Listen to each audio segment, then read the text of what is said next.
हम डॉक्टर लोग ये कैसे पता लगाते हैं कि किस मरीज को कौन सी बीमारी है?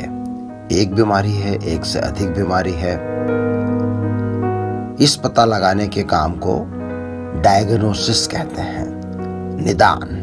निदान की अनेक पायदानें होती हैं। सबसे पहले हिस्ट्री या इतिवृत्त। मरीज और उसके घर वालों से कहा जाता है कि वो अपनी बीमारी की कहानी विस्तार से सुनाए और डॉक्टर को चाहिए कि वे धैर्यपूर्वक पूरी बात को ध्यान से सुने।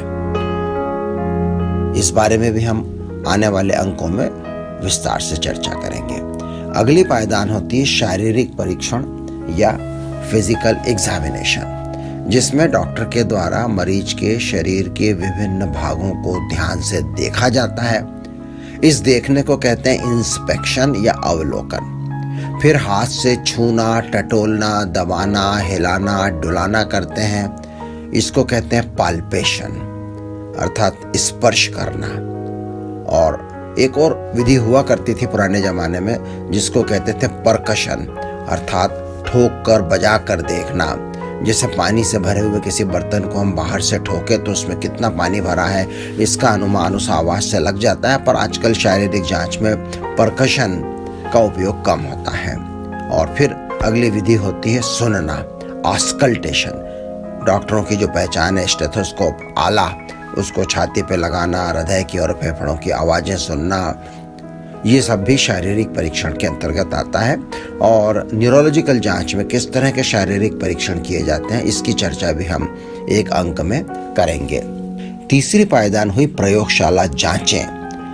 हिस्ट्री सुनते सुनते और शरीर की जांच करते करते चिकित्सकों को अनुमान होने लगता है कि मरीज को कौन कौन सी बीमारियों में से कोई एक या दो हो सकती हैं, और फिर उस चयन को कंफर्म करने के लिए, पुख्ता करने के लिए अनेक प्रकार की प्रयोगशाला जांचें कराना पड़ती हैं, या कुछ जांचें रूल आउट करने के लिए करते हैं। रूल आउट मतलब कहीं यह तो नहीं अच्छा हो ना हो, जैसे कैंसर। तो अनेक प्रकार की जांचों की चर्चा भी हम एक अंक में करेंगे।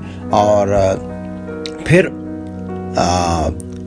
समय बलवान, टाइम इज ग्रेट।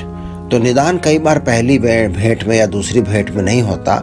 जब मरीज हमारे पास अनेक सप्ताहों तक, अनेक महीनों तक बार बार आता है तो वक्त हमें बताता है कि अरे डॉक्टर ने जो शुरू में सोचा था वह तो नहीं था, कुछ और था। इसको हम डॉक्टर की गलती नहीं मानते, ये तो संयोग की बात है।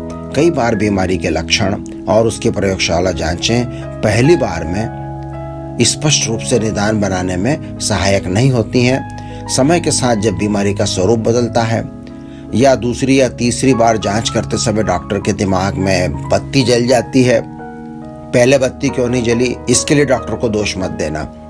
तो ऐसा सब जगह होता है, जीवन के सब क्षेत्रों में होता है, जिसको हम बोलते हैं ना पिछली मती। तो ठीक है, पहली बार में नहीं आया समझ में, बाद में समझ में आ गया।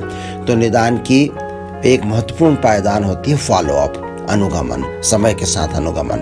तो इन पायदानों की चर्चा हम आने वाले अंकों में करेंगे। कई लोग ये सोचते हैं कि पहले के ज़माने के डॉक्टर लोग ज़्यादा निष्णात थे क्लिनिकल डायग्नोसिस करने में, उनका क्लिनिकल सेंस ज़्यादा अच्छा था। आज चूँकि बहुत सारी प्रयोगशाला जांचें आ गई हैं, इसलिए आजकल के डॉक्टर, उनकी जो क्लिनिकल स्किल्स थी बड़ी कुंद हो गई। लेकिन ऐसा नहीं है। क्लिनिकल स्किल्स का या नैदानिक कुशलताओं का महत्व तो हमेशा रहेगा। बहुत बहुत धन्यवाद। न्यूरोलॉजी की विभिन्न बीमारियों के बारे में जानने के लिए आज ही सब्सक्राइब करें हमारे YouTube चैनल को। न्यूरो ज्ञान भी समाधान भी।